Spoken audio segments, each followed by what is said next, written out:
UPSC beginner के लिए current affair के सोर्सेज पता करना और उनको फिक्स करना एक बहुत बड़ी पहेली बन चुका है। और मेरे पास कुछ दिनों में बहुत सारे बच्चों के मैसेजेस आए जिन्होंने मुझसे पूछा कि सर कौन से क्रेडिबल सोर्सेज सही रहेंगे, हमें उनको कैसे फॉलो करना चाहिए। और उनको मैंने जो बताया वो आज मैं आपको भी यहाँ पर बताने वाला हूँ। तो एक तो सबसे ऑथेंटिक सोर्स न्यूज़पेपर होता है और उसके ऊपर मैं एक ऑलरेडी वीडियो बना चुका हूँ कि आपको न्यूज़पेपर को किस तरह से पढ़ना है, क्या टाइमिंग सही रहेगी, आप उस वीडियो को जाकर देख सकते हैं। इसके अलावा करंट अफेयर क्योंकि न्यूज़पेपर में डेली बनता है और फिर वो वॉलेटाइल होता है, कुछ टाइम बाद वो दिमाग से निकल जाता है, बहुत सारा करंट अफेयर हो जाता है, 5 से 6 महीने बाद या पेपर से पहले आप उसको कैसे रिवाइज करेंगे बहुत मुश्किल हो जाता है और डेली उसके नोट्स बनाना और भी हेक्टिक टास्क हो जाता है। तो ऐसे में न्यूज़पेपर के अलावा हम किस तरह से करंट अफेयर को प्रिपेयर कर सकते हैं, तो उसके लिए एक बेस्ट तरीका है कि आप किसी अच्छे इंस्टीट्यूट की मंथली मैगजीन को फॉलो करें और प्रेफरेबली किसकी करनी है आप कमेंट करिए मैगजीन, मैं आपको उसके बारे में बता दूंगा। तो ऐसे में अगर आपको करंट अफेयर अपने तैयार करने हैं तो एक मंथली मैगजीन को करिए। जैसे ही वो मैगजीन आए उसको लगाकर 2 से 3 या 4 दिन 5 दिन जितने भी लगे एक बार में उस मैगजीन को अच्छे से पढ़ के खत्म कर दीजिए और फिर उसको पूरे मंथ आप रिवाइज करते रहिए, जिससे कि नई मैगजीन आने से पहले पुरानी वाली मैगजीन का करंट अफेयर बहुत अच्छे से आपके दिमाग में तैयार हो जाएगा।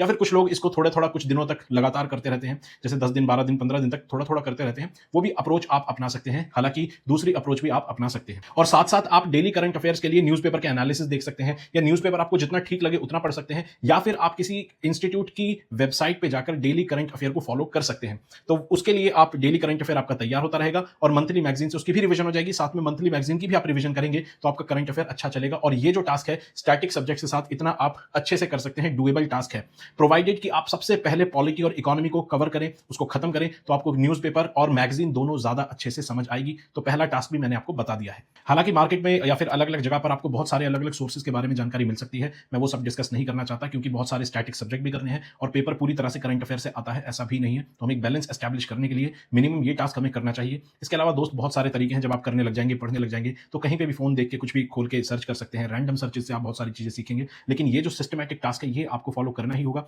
इससे आपकी एक सिस्टमैटिक तैयारी होगी और बिगिनर्स के लिए तो बहुत ज्यादा फायदा है क्योंकि कंफ्यूजन नहीं होगी और शुरुआत में अगर कंफ्यूजन रही तो वो बहुत समस्या हो जाती है। तो इस चीज को फॉलो करेंगे और इस चैनल को सब्सक्राइब करना नहीं भूलेंगे क्योंकि यूपीएससी की ऐसी कोई समस्या नहीं है जिसका सॉल्यूशन आपको इस चैनल पर नहीं मिलेगा।